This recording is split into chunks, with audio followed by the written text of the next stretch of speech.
Dr. Jaishankar, first of all, it's a real privilege to share the stage with you. And I want to thank you.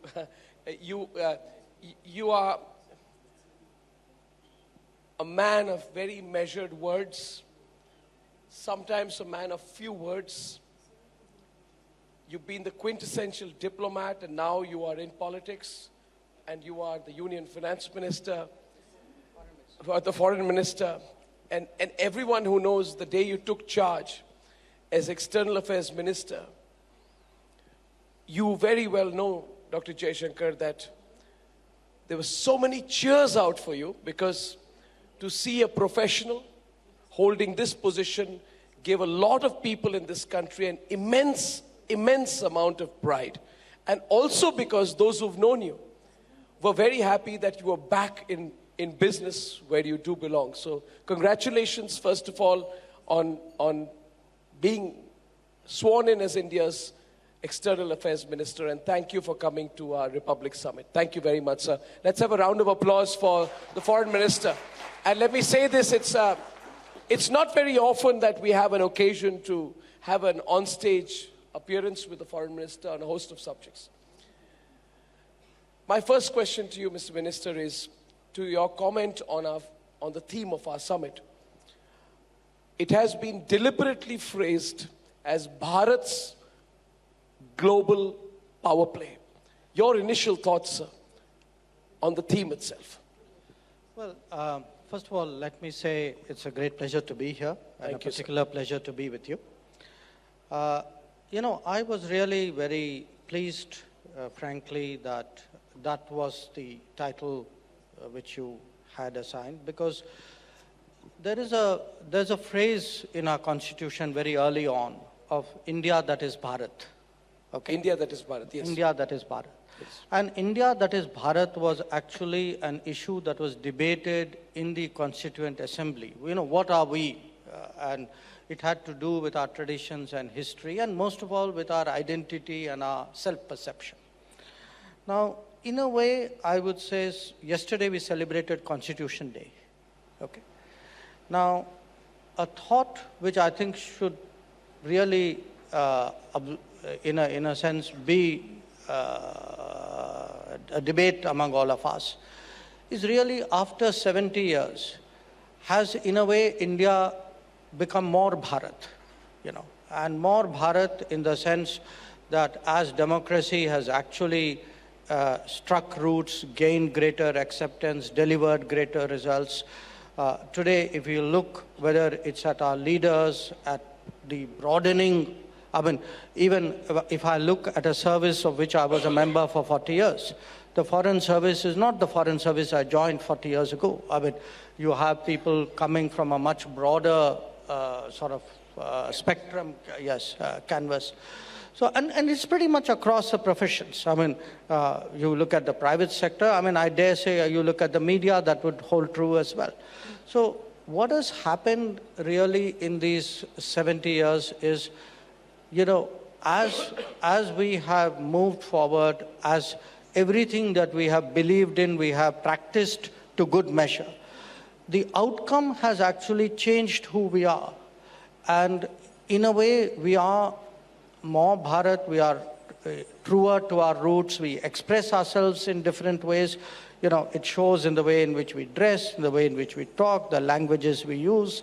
You know, again, a point which was made at the Central Hall of Parliament yesterday, which is use your language. You know, whatever your language, your mother tongue, the other Indian languages, you know. And I think it's showing up in foreign policy as well.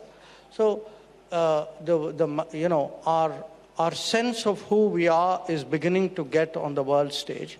And I would say, in a way, we have moved from the era of the argumentative Indian to the era of the authentic Indian. And I think the world recognizes that. That's really brilliantly phrased. So, you know, and I think that sets the theme out here. We today in 2019 are aware of who we are. We've always been proud of who we are, but we are not afraid to tell people of how proud of who we are. And this also comes across in myriad ways. I often, Dr. Jaishankar, use the analogy of accents. That We love our own accents now. There was a time when we were aping somebody else's accent. Now we say proudly that we probably speak better English than the English themselves. And probably our accent is with also... With a better accent. Pardon me? With a better accent. With a better accent, exactly. So we are assertive because we are aware. And I think I agree with you everywhere. This churn is happening everywhere, including in the media. We wouldn't be here as a network if that was not happening. Dr. Jaishankar, there is a feeling, therefore, that as a follow-up of it, there is also a changing perspective today about India. And let me get your perspective now. For example, the China policy, which led to the Sino-Indian War of 1962 to now, 57 years later. External Affairs Minister Jaishankar talking about how the India-China equations are equal parts, collaboration and competition. What a long way we've come in these 57 years, haven't we? From a time when Prime Minister Manmohan Singh spent just 40 minutes at the White House with George Bush and said, the people of India deeply love you, to a time where the US President pays an unscheduled visit to listen to Prime Minister Narendra Modi at the UN Climate Action Summit. We've actually come a long way, and I feel proud. I feel proud. So what brought about that change, Dr. Jaishankar? You've had such a long career, you've been all over the world.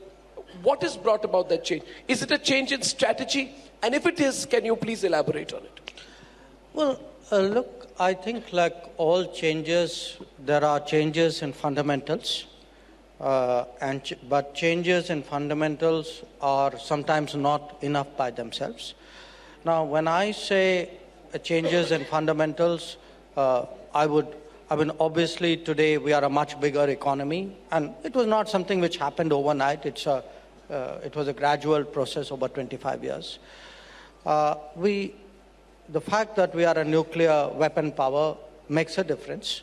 That was also, today, for people who've sort of grown up with it over the last 20 years, it's a fact of life.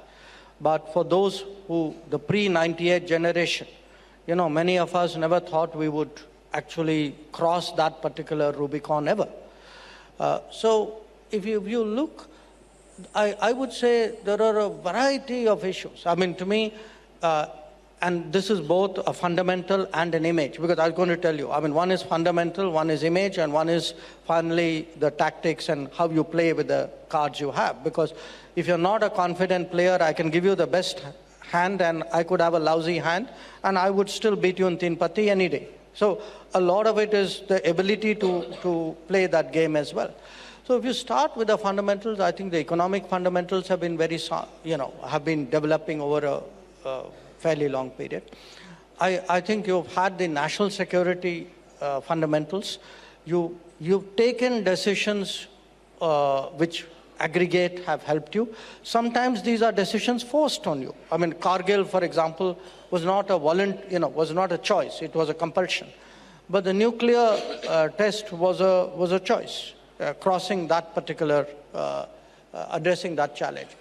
Then I think to my mind, a big part of it was your technology strengths, that you have made yourself today relevant to the world. If you ask me, so where was your inflection point? I could say, well, some of it was maybe 92, some of it was 98, some of it was Y2K.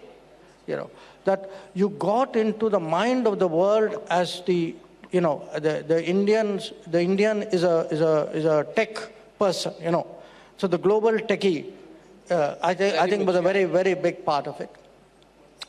I would then also say somewhere what has changed in recent years is the ability to use that, confidence to use that hand. Do more. Use it. Yes, use it, play it. To sort of assert yourself on the basis of your cloud. Well, it's a kind of mix, It would be for example, the ability to step forward when something goes wrong in your neighborhood. So when you were the first to go when the Nepal earthquake happened, or when the Yemen civil war happened, or if there was natural disaster in Sri Lanka or Myanmar. That's one kind of message. The other is if you have a very complex global negotiation and you are willing to be the party who's willing to broker things, and because you have or even Pakistan, for example, that's also changing. We are not a docile country anymore. We are taking Pakistan head on. So let me take that change forward and talk to you about Pakistan. How much of that approach has changed? Qualitatively and quantitatively, there is an overall change in our Pakistan policy, from a relatively coy response. After 26/11, it was a coy response to the hard-hitting measures, to Balakot and the Balakot airstrikes, the surgical strike against people who use terrorism as part of the state machinery. What has brought about this dramatic shift in your view? Well, I think in a way it goes back to the Bharat observation. It goes back to that because we have started thinking, what is in my interest? What I'm thinking for myself. I'm not thinking, what will the world say about me? If I do this, how would I look to other people? No, but do you feel self-conscious? Did you feel self-conscious earlier? Well, look, the fact was, after 26/11, there was a lot of debate, and not very much thereafter. In fact, I would even tell you, just look at the Pakistan debate in our country. Yes. Okay. What was the Pakistan debate? The Pakistan debate was, should we talk to them, and how should we talk? It was all about that's the debate in Lutyens. That's the Lutyanized debate. Since you brought me to it, now let me take it forward. And I want to ask you, let's talk about, you say the debate, narrative, people, whatever, legal fraternity, but principally also the role of the media. The media became a crucial agent at these times. There was information war happening everywhere. I saw it firsthand after Pulwama and Balakot, when tweets were flying out with fake news, and it was like a fake news factory that was in operation. So in your view, what was the role of the media at a time when national security can be jeopardized by powers beyond and above physical borders? So do you think there was a section of the narrative, people, media, whatever, wittingly or unwittingly, for example, vis-a-vis Pakistan, normalizing terrorism from Pakistan, almost rationalizing it? When you said, do you talk to them or not talk to them? There were also people who were saying, but the poor Pakistanis, they're the victim themselves. They were also normalizing. Now, unfortunately, many of these people held power disproportionate to their actual visibility, reach, or readership. But how do we deal with it? Look, the first issue would be, I think the real debate with Pakistan is not should you talk to Pakistan or not talk to Pakistan. It is what should you talk to Pakistan about. And I think there has been clarity in the last 5 years that unless we address the issue of terrorism, cross-border terrorism, talking about anything else doesn't make sense. Okay? We did not have that clarity before. Okay. Now, there are different ways of talking about it. I'm not, into diplomatic tactics out here. But I think if we don't have clarity about, if you ask an average Indian today, okay, what bothers you?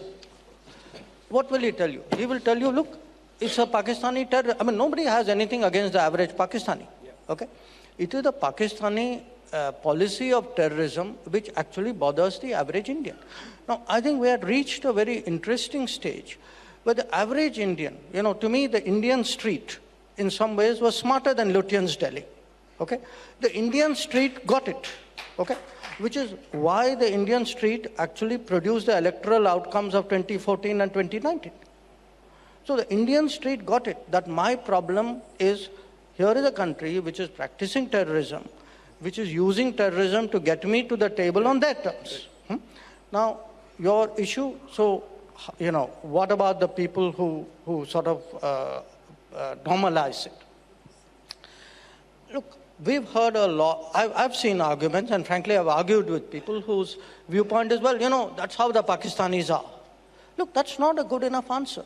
I mean, show me anywhere else in the world where one country openly practices terrorism against its neighbor. That era is gone. It doesn't happen anywhere. And it's not like these are dark caves in, Northwest Frontier Province. I mean, this is Muridke and Bahawalpur we are talking about. It is Karachi and Lahore. It is Rawalpindi and Islamabad. So it's not something which, it is, I mean, there is, I would say, a kind of a policy of implausible deniability. I will do it, but you can't pin it on me, so why can't I do it? No, we can't let them get away with it. Has that changed with the strategic shift? And in your view, you've seen India go from a UPA Pakistan policy to a no talks with terror policy of the Modi government. Seeing both these administrations from the inside, what in your view has been the biggest shift? What has been the biggest change vis-a-vis foreign affairs, vis-a-vis Pakistan? No, I think, look, eventually, as I said, a lot of it is about fundamentals.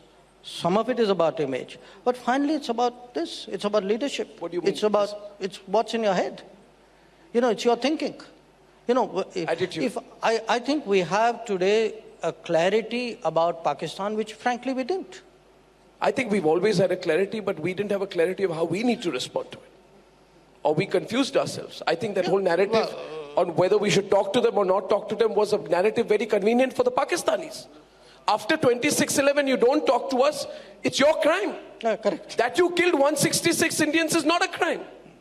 But that you are not talking to us after we've killed 166 Indians is the gravest crime. And all you television anchors and media in India asking these questions are hyperventilating and are pugilistic.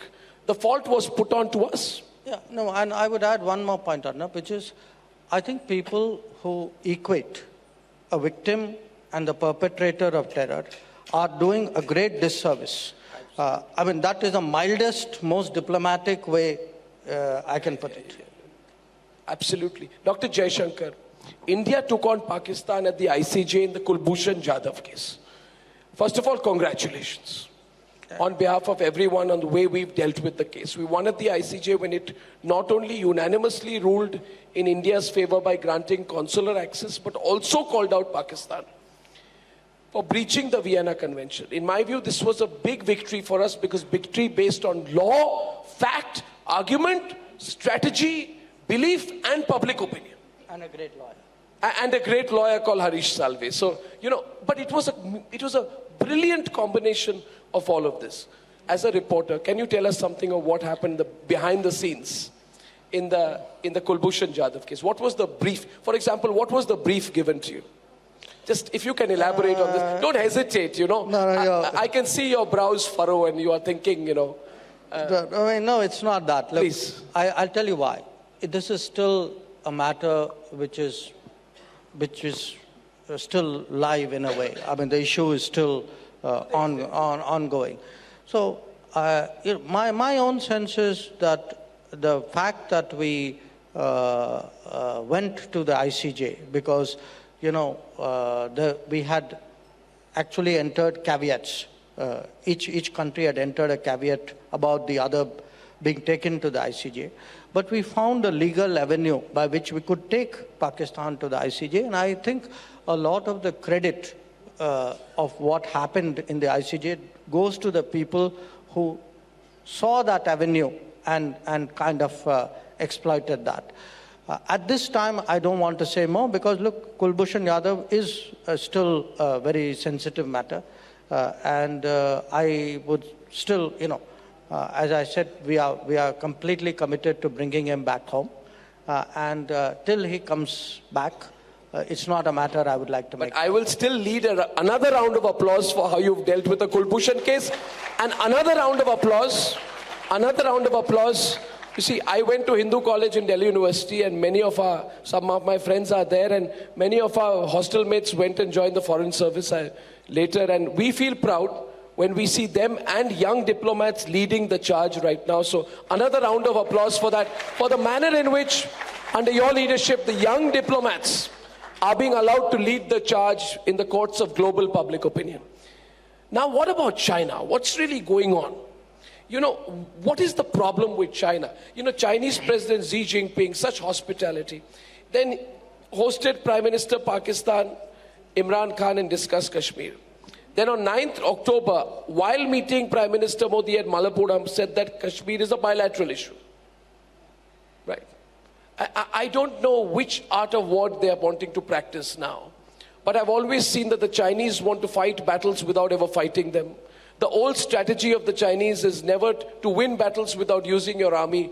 And the world knows that the army has not been tested very often. And when the army has actually been tested, they have had a tough time. So, but they fight only in the matters of public opinion. I want to know how you read them. 31st November, after that, after saying bilateral issue, they released a statement on Kashmir calling the bifurcation illegal, unlawful, and void. How do you read them? Where do we stand on China? Everybody is thoroughly confused with what's going on. Well, at the risk of quoting myself, since you mentioned it at the beginning of this session, look, our relationship with China is really a mix of competition and collaboration. And I say this, I mean, first of all, I don't see anything wrong with competition. I think it's a natural, whether it's individuals or enterprises or nations, competition is a natural way of life. Now, the two of us are quite unique. I mean, we are the two countries which are more than 1 billion people each. We have a certain place in human history which today no major polity retains. So the other historical centers have really diminished over time. We are both in a sort of a second, if not multiple phases of ascendancy. So, and the fact is, when two states of this size rise in about the same time frame, and they have risen faster and ahead of us, but they happen to be neighbors also, then it's a particularly unique happening. You know, sometimes like astronomy. In world history, it's a very unique happening. Okay. Now, we have issues. I mean, all of us know the issues. It's not a secret. You know, it ranges from boundary dispute to issues of relationships that they have with other countries, including with Pakistan. So the challenge for us is, how do you stabilize this relationship, find areas of convergence, manage an equilibrium? Because I'll tell you why. In international relations, you are functioning in a context, okay? You are not the only two players. There are 198 other players. So it's like I'm playing against you, but I'm also playing against 198 other people. So it's in our interest between India and China that we manage it in a way in which, vis-a-vis the rest of the global system, we are not weakened. So it's therefore a particularly difficult task, a very challenging task, but I think under the circumstances, given all of this, they understand it, we understand it. So I would say, for all the complexity of that relationship, sure, we have reached today a level of stability. And I point to one thing. I mean, again, it's a long border, it's a big border dispute, boundary dispute, but bear in mind that at the end of the day, you may have intrusions, but we have still put in place protocols. There's no actual violence on the border. True. So I think we should recognize those aspects. At the risk of, at the risk of, suggesting something further, you are the best, and everyone knows as a diplomat you have the greatest depth of experience on the ground in China. But does it occur to you? I'm sure it does at some level, Mr. Minister, that the Chinese only want to engage. They know they will never be our ally. They know that they will never position themselves as our opponent either. But they keep engaging and they keep sending mixed signals so that we don't take them on. Diplomatic. I don't mean other ways. And let me give you two examples. The first was on Masood Azhar. There are mixed signals. China is a country of mixed signals. 3rd May did not object to Masood Azhar being placed on the UN list of global terrorists. But the same China then proved to be an obstacle on blacklisting Masood Azhar in 2009, 2016, 2017, and in March this year. Now then we are confused. Is this a sign of improving relations or a one-off instance? And then once again, after the meeting in Tamil Nadu in early October, by the end of the month, China was expected by some people not to oppose the blacklisting of Pakistan on the FATF, saying that the aim of the body was not to sanction or punish any country. So they didn't do that. So is there a trust deficit? Of course, there's a trust deficit that we have here. And you are the man who played a critical role in diffusing the 73-day-long Doklam crisis between India and China in 2017. So that's why I'm asking you a longish follow-up on China, that by simply keeping us engaged, they ensure that at diplomatic global forums where we can, as you said, exercise our clout, we engage them. They create the fire, we diffuse it. Then they create another fire, we diffuse it. In the process, they ensure that your brilliant diplomats don't really take them on. So it's a smart strategy maybe on their side. Well, I'm not sure I'd put it the way you have put it. Sure. I mean, first of all, look, the diplomatic profession is a profession of realists, okay? You play a game, it's not like I don't know you're playing a game. I play a game, you know I'm playing a game as well. So in this world of realists, we all know what we are doing to each other. Secondly, if wherever my interests are concerned, I will fight for it. If they are not accommodative of my interests, obviously I will push them to be accommodative of it. And the example you have raised, for example, of the 1267 committee, Masood Azhar, would be one where the Masood Azhar listing really mattered to us, and we kept away at it.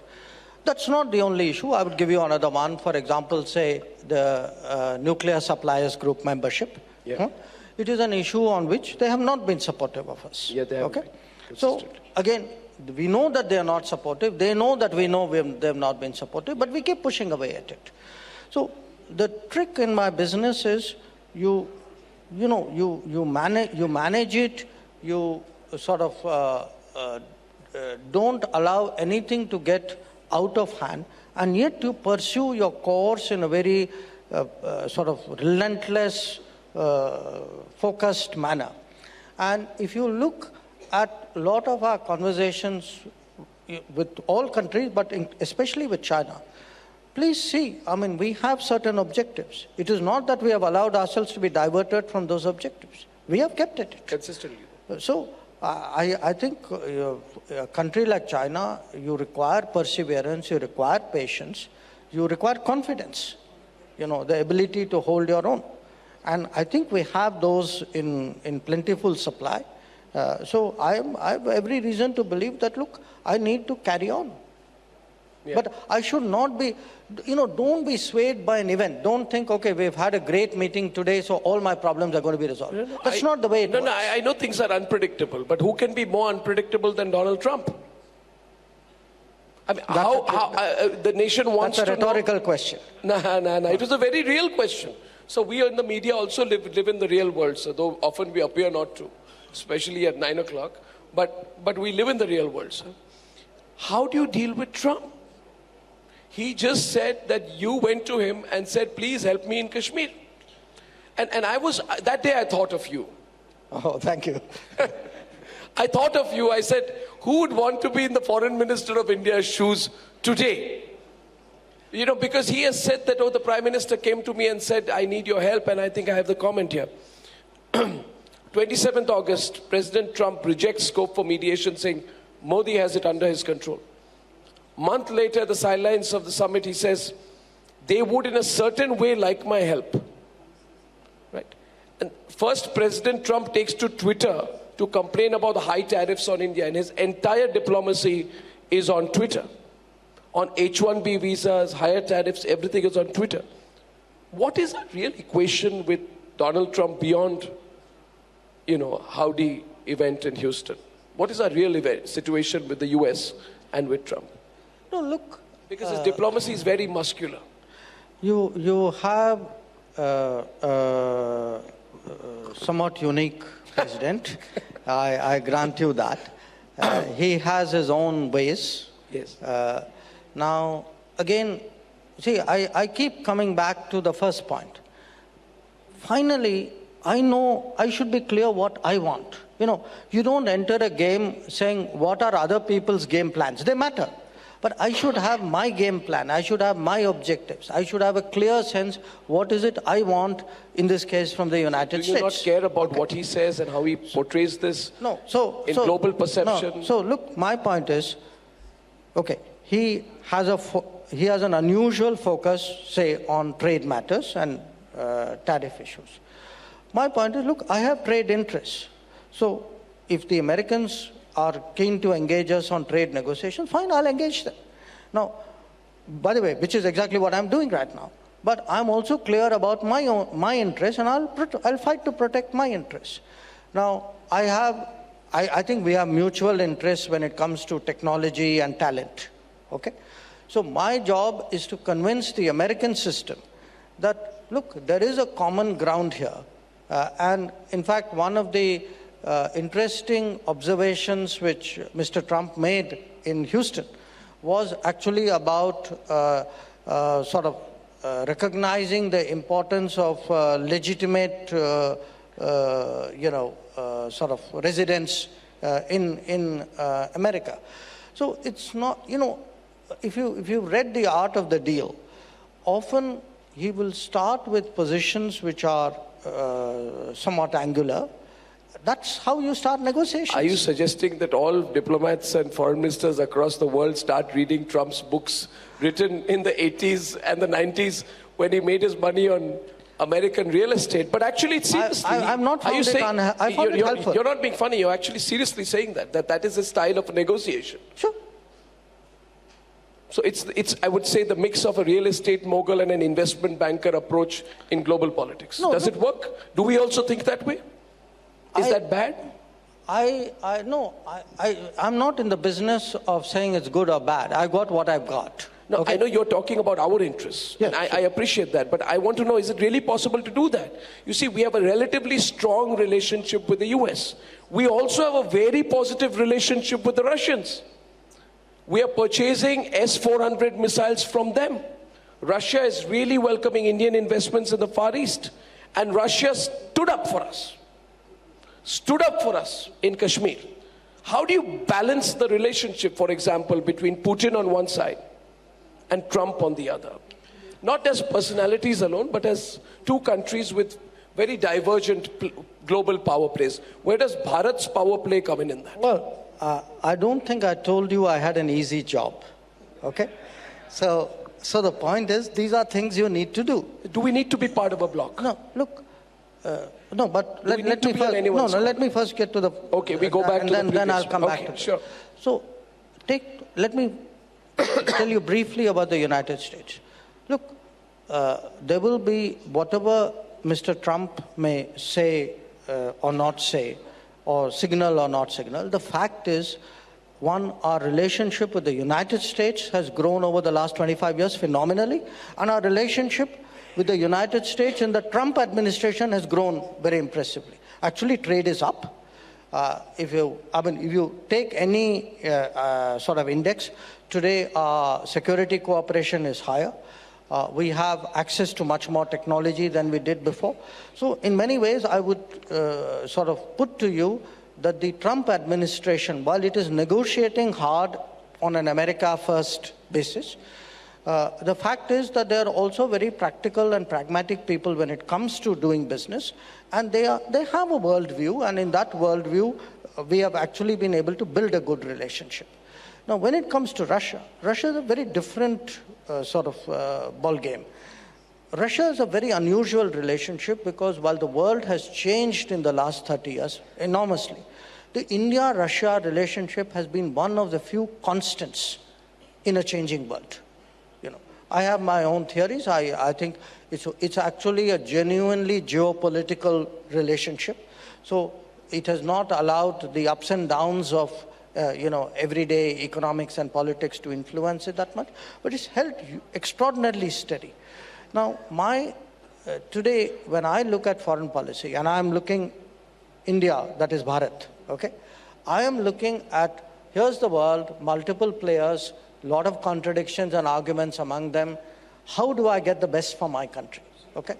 And to get the best for my country, I would try to have the best possible relationships with everybody, including China, which you had raised earlier, so that I'm in the best, my ability to leverage is the highest, okay?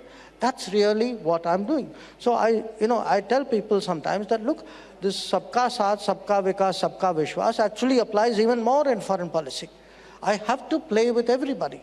That's what's going to actually give me the best positioning for this. And I see, frankly, I mean, we've had conversations with the Americans, and I'm very upfront with the Americans. I tell them, look, I have a strong Russia relationship. I have an old Russia relationship. It matters to me. These are issues where, frankly, we will do what is in Indian national interest. Now, I think they need to accept those realities. I think they're all hearing a language they've not heard before. Otherwise, big military deals, MMRCA deals, everything was seen to be a matter of right for the Americans earlier. And if we are in our own corner, it's a good thing. We don't need to be in anyone's corner. You're also working incredibly hard, and I want you to expound on this part right now. Can I tell you how hard our foreign minister is working? I keep a close watch. He held, in a 1 week at the UNGA, you will find this surprising, 36 bilaterals, 7 multilateral meetings, and 8 pull-asides within less than a week at the UNGA. You're obviously working incredibly hard, and we are proud of you for that. Thank you. And when you work hard like this, you're obviously laying the groundwork for something. What were you laying the groundwork for? When you were doing this at the UNGA, broadly, if you can share with me, what is your short-term and medium-term target for the country?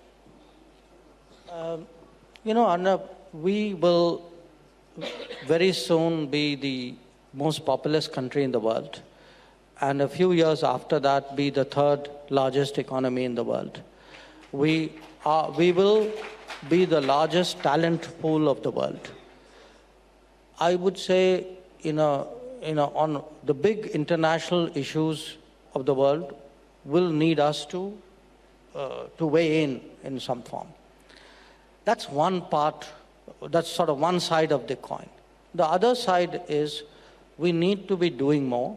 We need to have relationships with everybody. We need to be everywhere, We can't, today, people run elections in this country. That's what democracy is about. Foreign policy is also about elections. I'm constantly testing my national standing at elections of various kinds. Now, if I'm doing that, I need to have relationships in every corner of the world. Now, interestingly, you should actually look at the Prime Minister's schedule at the same time. He did about 42 countries is my recollection, okay? And he did a lot of countries which in the old days we wouldn't really be engaging, He looked like at the BIMSTEC countries, all present when the Prime Minister took oath. That displayed our neighbor first policy. So, your first bilateral, right. if I'm not mistaken, was to Bhutan, and we have a look east policy. So my point is, when you say, what are you preparing for? We need to engage the entire international community in a variety of ways. We have to be central to the calculations of Africa. We have to be present in the Pacific Islands. We've got, if tomorrow in the Caribbean, people should think of India as a not very distant country. That's what will actually, this is the makings of a power. It's a long journey. We are at the beginning of this journey. The makings of a? Of a power. Of a superpower. I would say super, to my mind, is far away. I would say a leading power. If you're moving towards becoming a leading power, then you have to lay this groundwork. So we are not going to have a formal bloc, but we'll have a large group of friendly nations who we operate with. Yes, absolutely. Look, for me, in my previous job, the fact that we could defeat a P5 country, UK, for a ICJ election, yes, I mean, actually showed me, how the rest of the world felt about me. It was frankly a moment of great satisfaction. To be a power, do we need to be in the UN Security Council? And this question is not just rhetoric. Are we going to get there? Because now we're not operating alone. We're operating with Germany, I think with Japan. Brazil. Germany, Japan, Brazil, and India. All countries deserve to be, in the UNSC. Does this make our case stronger? Are we getting more minute in terms of what steps we need to take to get there?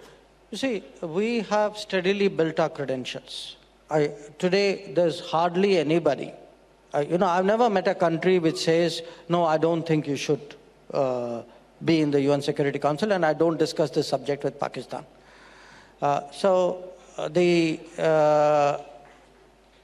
For me, the issue is this. A time will come when the United Nations will also, realize the value of having us in there. I already see that. Are they beginning to? Oh, yes, absolutely. Can you give me some anecdotal thing look, as far as... I think, there is today a process in the United Nations underway about reforming the United Nations as a whole, including the Security Council. I think that process has a lot of traction. A lot of countries are today willing to speak up. But any big change, it's not going to happen overnight. It will take, and those who have a vested interest in the status quo will obviously defend it. Of course.